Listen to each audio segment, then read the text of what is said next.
اس کی رزق میں برکت، اس کے خاندان میں برکت، اس کی اولاد نیک ہوگی، اس کی نیکیاں زیادہ بڑھے گی، اور اللہ کے نزدیک سب سے محبوب وہ شخص ہے، اچھا وہ شخص ہے جو صلہ رحمی سب سے زیادہ کرتا ہے۔ سبحان اللہ۔ تو یہ افسوس ہی ہوتا ہے، ہم نماز پڑھ کے جاتے ہیں، ہمارا اپنی بیوی سے تعلق ٹھیک نہیں ہوتا، ہمارا بھائی اس سے ہمارا تعلق، کئی ایسے ہوتے ہیں کہ کئی سالوں سے بھائی سے ناراض ہے۔ میں وزیرآباد جمعہ پڑھاتا تھا، ادھر والدین کے ساتھ مسئلے سلوک پر بیان کیا، تو بیان کرنے کے بعد جمعہ پڑھ کے فارغ ہوتے بندہ کھڑا ہو کہنے لگا جی تمہاں کہنا اختلافی بیان کر رہے ہیں۔ وہ نلائق آدمی والدین کے ساتھ والدین کے ساتھ نیکی کرنے والا اختلافی بیان ہے؟ کہنے لگا جی والدین ہی اگر جناب وہ بگڑے ہوئے ہوں پھر ان کے ساتھ کیسے صلاح کرتے ہیں؟ مجھے بتاؤ آج معاشرے میں ایسے افراد بھی ہیں جو والدین کی عظمت میں بیان کریں اور ان کے حقوق کو بیان کریں اور کہتے ہیں اختلافی بیان ہے نمازی، داڑھی بھی رکھی ہوئی، حاجی بھی ہوگا، لیکن آپ بالکل اسے داڑھی رکھی ہوئی، مجھے بڑا افسوس ہوا، میں زندگی میں پہلا شخص جو ہے جس نے یہ کہا ہے کہ والدین کا موضوع بھی اختلافی ہے۔ وہ اصل میں والدین کا موضوع اختلافی نہیں، اصل میں تیرے ذہن کے اندر اختلاف ہے۔ جو والدین سے ہٹ جائے، جو والدین سے دور ہو جائے، تو دنیا میں کہیں کامیاب نہیں ہو سکتا، نہ اس کی نماز قبول، نہ اس کا روزہ قبول، نہ اس کا حج قبول، اس کے نفل قبول، نہ فرض قبول، جو اپنے والدین سے تعلق خراب کر دیتا ہے، تو صلہ رحمی کا سب سے زیادہ حقدار اس کی والدین ہے۔ پھر اس کے دادی دادا، اس کے جو رشتہ داری ہیں، بیٹے ہیں، بہن بھائی ہیں، ان کے ساتھ تعلق قائم کرنا، اور اللہ ہم سب کو مرنے سے پہلے اگر ہم سے کوئی اٹھا ہوا، ہم سے کوئی ناراض ہے، تو ہمیں ان کے ساتھ اپنا تعلق بڑھانا چاہیے۔ پھر ایک بات یہ ہوتی ہے کہ جو ہمارے ساتھ اچھا تعلق رکھے گا وہ اس سے رکھے گا، اور جو ہم سے نہیں رکھے گا ہم اس کو نو لفٹ کریں گے۔ یعنی یہ معیار رکھا ہے کس چیز کا کہ ہم نے تعلق اس کے ساتھ رکھنا ہے کہ جو ہم سے تعلق مضبوط کرے، جو ہم سے تعلق مضبوط کرے۔ یہ اسلام کا فلسفہ ہے، یہ صلہ رحمی نہیں ہے۔ اگر تمہیں کوئی محروم بھی کرتا ہے، تمہیں سے قطع طلبی بھی کرتا ہے، تو تمہارے اوپر لازم ہے کہ تم ان کے ساتھ ایسا کرو۔ اگر تم کو گالی دی تو گالی کے جواب میں گالی دینی چاہیے۔ عام طور پر تو یہی ہوتا ہے کہ تو کھڑ کے کہہ دیا یہ مساط نہ سنانا نہ گالی دے تو گالی دے ہوتا ہے۔ خاص طور پہ خواتین میں یہ بڑی چیز ہوتی ہے، لڑائی بجائی کی، لڑنا، یہ معاملات کرنا، بندے کے پیچھے نہیں۔ تو کہتے ہیں کہ جو ہمارے ساتھ تعلق رکھے گا اسے بھی جائیں گے، اس کے ساتھ ملیں گے، جو نہیں رکھے گا ہمارا اس سے کوئی تعلق نہیں۔ حالانکہ نبی کریم علیہ السلام نے یہاں تک فرمایا کہ جو تمہیں محروم کرے تو اس کو عطا کرو۔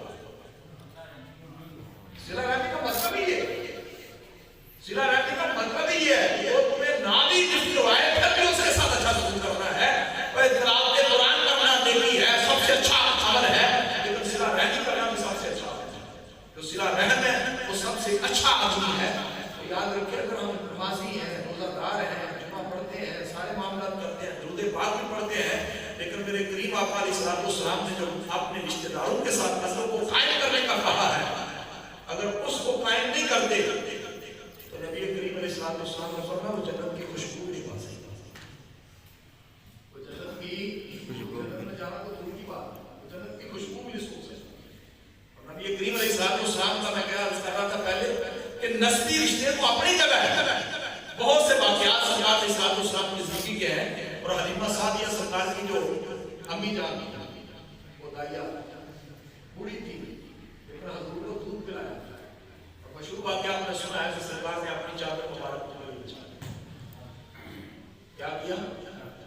چادر بچھا دی، کس کے لیے؟ اپنی رضائی ماں کے لیے۔ ہم نے کبھی ایسا کیا؟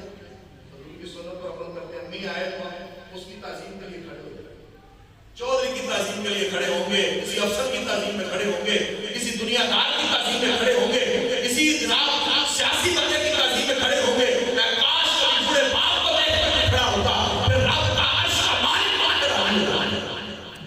تو پھر یاد رکھو جس نے والدین کے ساتھ تعظیم کی، صلہ رحمی کی، اللہ اس کو دنیا میں محروم نہیں رکھے گا، اس کو اللہ عزت بڑھائے گا، عزت دے گا اس کو۔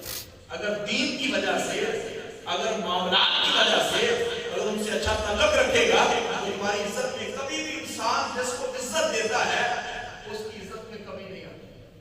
یہ ہوتا ہے کسی کے لیے اٹھنا, لوگ سمجھتے ہیں آج سمجھتے ہیں میں ایسی کسی کے لیے اٹھوں, کبھی اٹھ کے دیکھیں. یہ آج معاشرے کے اندر ہے, جو عزت دیتا ہے اللہ اس کو بھی عزت دیتا ہے, جو کسی کو عزت دیتا ہے اللہ اس کو بھی عزت دیتا ہے. پھر اس میں صلہ رحمی کے اعتبار سے ہمسایوں کا بھی ذکر ہے, ہمسایوں کا بھی ذکر ہے کہ ہمسایوں کے ساتھ بھی صلہ رحمی کرنے کا حکم دیا گیا ہے. اور ہمسائے کے ساتھ صلہ رحمی کیسے کریں؟ اگر وہ دکھ میں ہے, اگر وہ تکلیف میں ہے تو ہم اس کی مدد کا سبب کریں, اور اگر وہ ہمارا ہمسایہ ہے تو ہمیں اس کو کسی طرح کی تکلیف نہ دیں. لیکن ہوتا کیا ہے کہ ہمسایوں کے ساتھ عام طور پر ہمارے معاملات اچھے نہیں ہوتے, اور ہمسائے ہم سے تنگ ہوتے ہیں, بلکہ کئی دعا کرتے ہیں یا اللہ اس کو موت دے دے ہماری جان چھوٹ جائے. نبی کریم علیہ السلام نے فرمایا کہ سب سے اللہ کی رحمت میں سے ایک یہ ہے کہ اس کو اچھا ہمسایہ مل جائے, نیک ہمسایہ مل جائے, اچھا ہمسایہ مل جائے. اور جو بدبخت ہمسایہ کوئی گناہگار ہے, کوئی دنیا کا بگڑا ہوا انسان ہے, اسے لوگ گناہ چاہتے ہیں کیونکہ ہمسایہ تو ساتھی ہوتا ہے.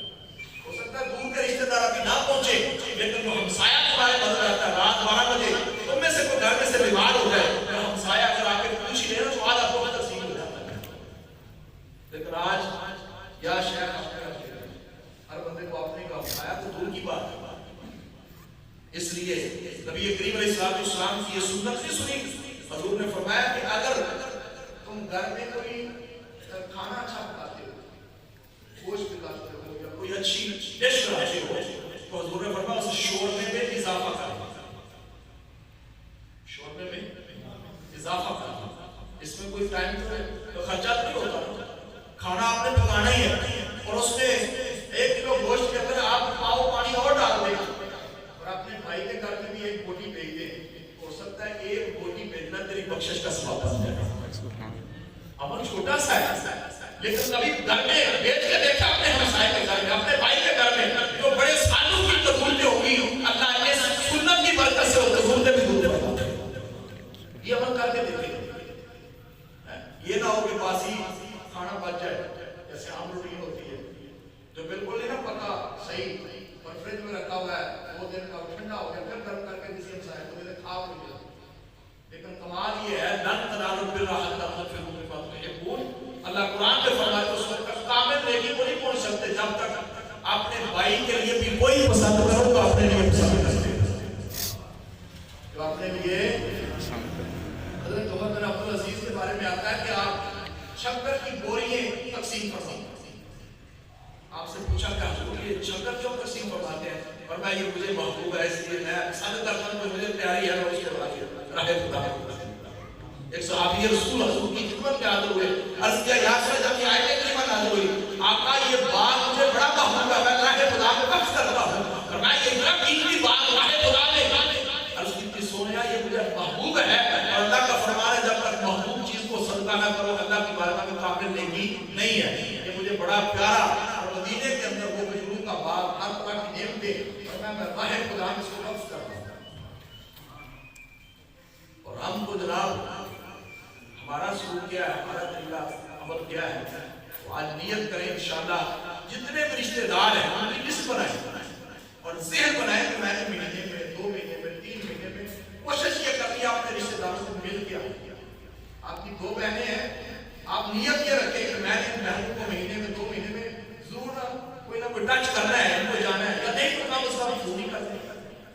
یہ تمہارا فون کرنا بھی ثواب ہے, تم کا چل کے جانا بھی ثواب ہے.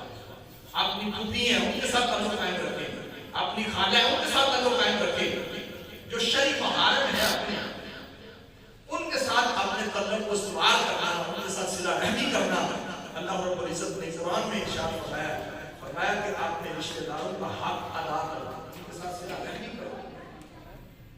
یہ کرتے ہیں انشاءاللہ, کوشش فرمائیں اپنے گھر کے اندر سب سے پہلے صلہ رحمی اپنے گھر والوں کے ساتھ, اپنی بیوی سے تعلقات اچھے ہوں, بد اخلاقی نہ ہو, اور بلکہ یہاں تک نبی کریم علیہ السلام نے فرمایا 100 میں سے سب سے بہتر وہ شخص ہے کہ جس کا اپنے اہل کے بارے میں بہتر ہے،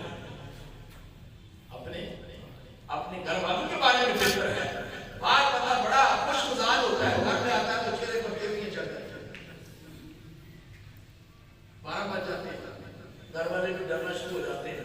باہر دوست میں بیٹھا بیٹھے پر جناب مسکرا کے باتیں ہیں، اور گھر والوں کے ساتھ ایسا سلسلہ نہیں ہے۔ حضور علیہ السلام نے فرمایا یہ مسکرا کر ملنا بھی صدقہ ہے، مسکرا کر ملنا بھی صدقہ ہے۔ اللہ ہمیں اس صدقے کو بھی حاصل کرنے کی توفیق عطا فرمائے، اور صلہ رحمی کی عظیم سنت کو اللہ ادا کرنے کی توفیق عطا فرمائے، آمین بجاہ